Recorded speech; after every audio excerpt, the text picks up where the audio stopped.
Wherever you go, whatever you do, throw a little at it. Omax, Vest and Briefs. இந்திய மக்கள் தொகையில் 80% மக்கள் Hindus, 15% மக்கள் இஸ்லாமியர்கள், 5% மக்கள் கிறிஸ்தவர்கள். இது ஒரு டேட்டா சொல்கிறேன்.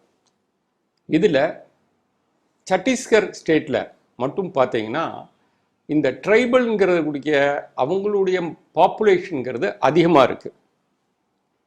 ட்ரைபலில் பாப்புலேஷன் சத்தீஸ்கரில் எவ்வளோன்னு பார்த்தோம்னா 31.76% பாப்புலேஷன் வந்து ட்ரைபல் பாப்புலேஷன்.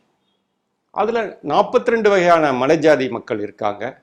பல மலைஜாதிகள் டைப்பு. அதில் மேஜர்னு பார்த்தீங்கன்னா ஹால்பா, முரியா, பைகா, இவங்கெல்லாம் மேஜர். பல மாவட்டங்கள் ட்ரைபல் ஏரியாவாக தான் இருக்கும். நமக்கு தெரியும் சத்தீஸ்கரை பற்றி.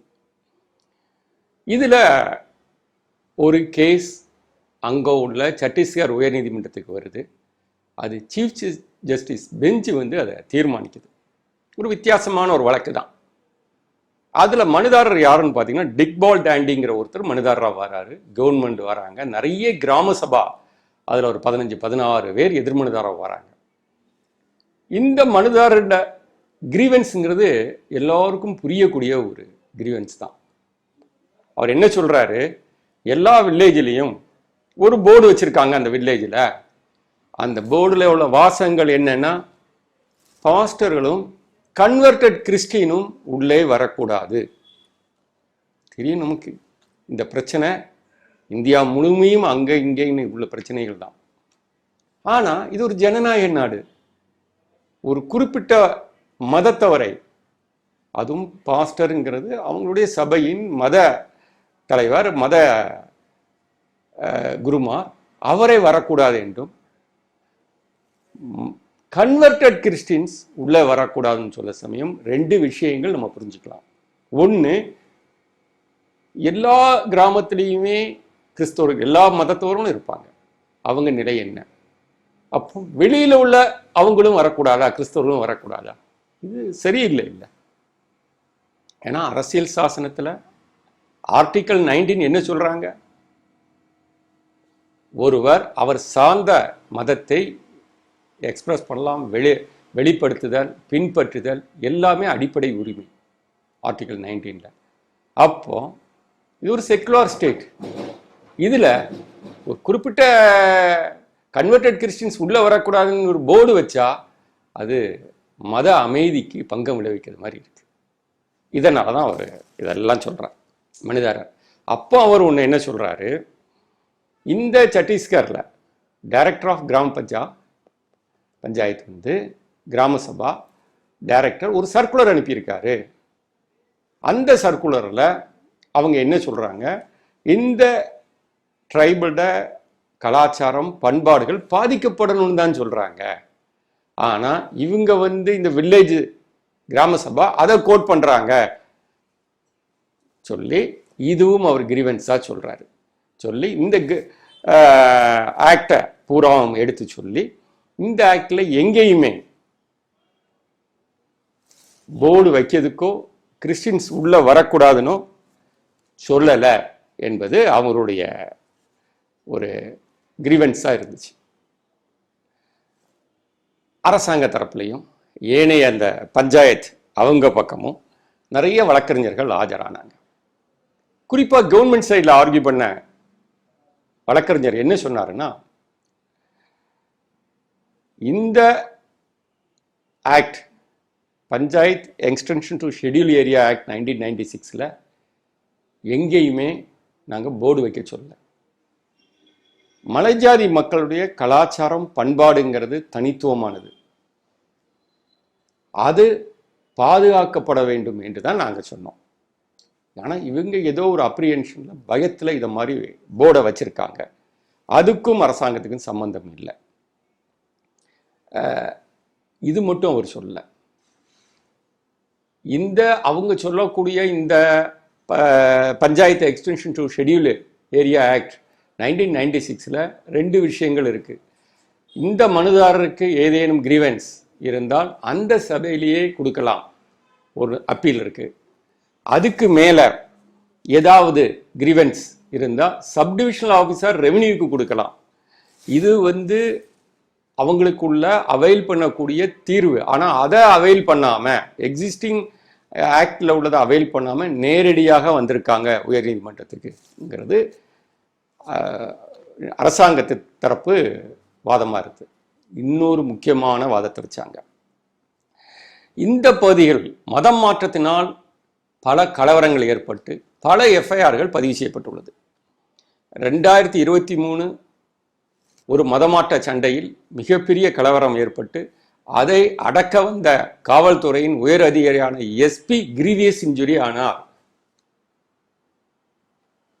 என்றெல்லாம் அவர்கள் தரப்பில் எடுத்து வச்சார். மனுதாரர் தரப்பிலும் பல வாதங்கள் வைக்கப்பட்டது, அரசாங்க தரப்பிலும் வாதங்கள் எடுத்து வைக்கப்பட்டது. நீதிமன்றம் ஒரு தீர்மானத்துக்கு வந்தது. நீதிமன்றம் என்ன சொன்னாங்கன்னா, ஒரு ஹிஸ்டரி ஆரம்பிச்சாங்க. இந்த கிறிஸ்டின் ஆக்டிவிட்டீஸ் எப்போ ஆரம்பிச்சது? கலோனியல் பீரியட்ல பிரிட்டிஷார் வந்த பிறகு மிஷினரிஸ் இங்க இந்தியாவுக்கு வந்தாங்க. அவங்க 3 விஷயங்கள்ல கான்சன்ட்ரேட் பண்ணாங்க. இங்க உள்ள மக்களுக்கு, இந்தியர்களுக்கு கல்வியை கொடுத்தாங்க, மருத்துவத்தை கொடுத்தாங்க, சமுதாய மேம்பாட்டுக்கு ஆன உதவிகளை செஞ்சாங்க. இது ஒரு சர்வீஸா ஆரம்பத்தில் இருந்தது. ஆனால் நாள்பட காலங்கள் ஓட இந்த பிளாட்ஃபார்மை மதம் மாற்றத்துக்கு பயன்படுத்த ஆரம்பித்தார்கள். குறிப்பா எஸ்சி எஸ்டி மக்களுக்கு வாழ்வியலுக்காகவும் கல்வி ஈக்குவாலிட்டிக்காக மதம் மாற்றப்பட்டார்கள். மதம் மாற்றம் என்பது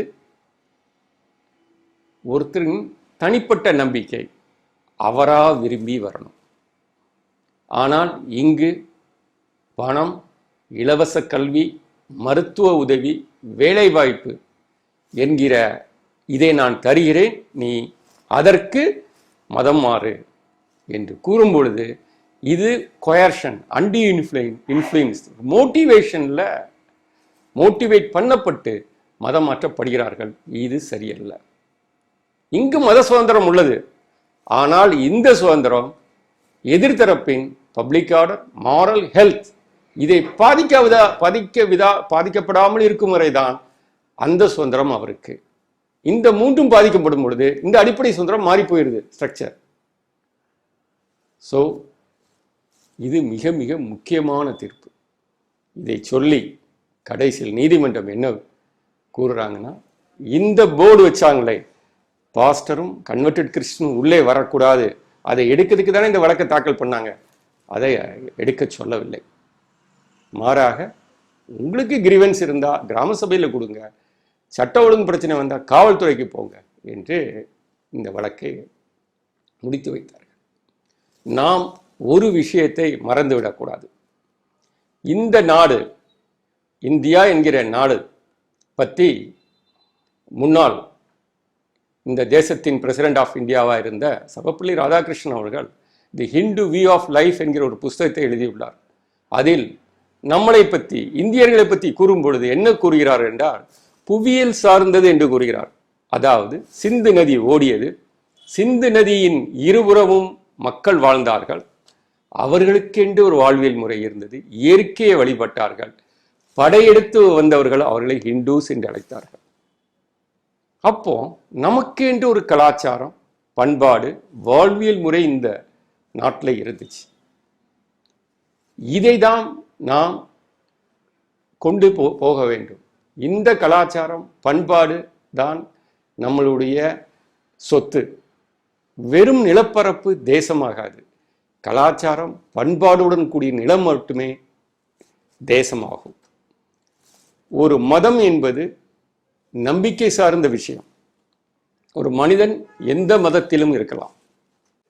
ஆனால் ஒரு மதம் மாறுவதற்கு ஆக வேறு ஒரு எக்ஸ்டர்னல் ஃபேக்டர்ஸ், பணம், கல்வி, வறுமை, அவனுடைய கஷ்டத்தை பயன்படுத்தி மதத்தை மாற்றினால் அது செல்லாது என்பதுதான் இந்த தீர்ப்பின் சிறப்பு. சட்டவிரோத மதமாற்றம் என்பது சமுதாய நல்லிணக்கத்தை மட்டும் பாதிக்கவில்லை, மலைஜாதி மக்களின் கலாச்சாரமும் சிதைக்கப்படுகிறது. இந்த தீர்ப்பு ஒரு லேண்ட்மார்க் ஜட்ஜ்மெண்ட் என்றால் மிகையாகாது. மக்களின் அறியாமையை பயன்படுத்தி மதமாற்றம் செய்பவர்களுக்கு இது ஒரு சம்மட்டி அடி.